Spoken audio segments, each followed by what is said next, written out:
Hi అండి, అందరికీ నమస్కారం. Welcome to my channel. ఈ వీడియోలో ఉద్యోగులకు శుభవార్త అండి. క్యాబినెట్ నిర్ణయం జీతాల పెంపుకు ఆమోదం. పూర్తి వివరాలు అయితే ఇప్పుడు తెలుసుకుందాం. వీడియోని ఎక్కడికైనా స్కిప్ చేయకుండా చివరి దాకా చూడనప్పుడు పూర్తి ఇన్ఫర్మేషన్ అర్థమవుతుంది. వీడియోకి ఒక లైక్ చేయండి ఫ్రెండ్స్. వీడియోలోకి అయితే వెళ్ళిపోదాము.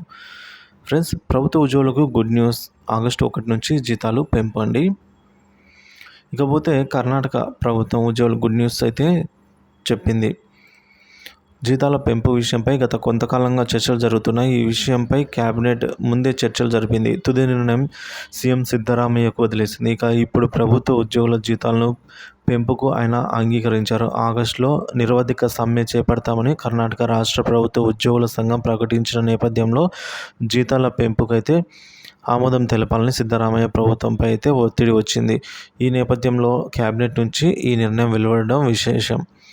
ప్రభుత్వ ఉద్యోగుల మూల వేతనం 27.5% పెంచాలని మాజీ ప్రభుత్వ ప్రధాన కార్యదర్శి కె సుధాకర్ రావు నేతృత్వంలో సంఘం అయితే సూచించింది. దీనివల్ల ప్రభుత్వ ఖజానాపై ఏటా 17,440 కోట్ల భారం పడుతుందని మీడియా కథనాలు చెబుతున్నాయి.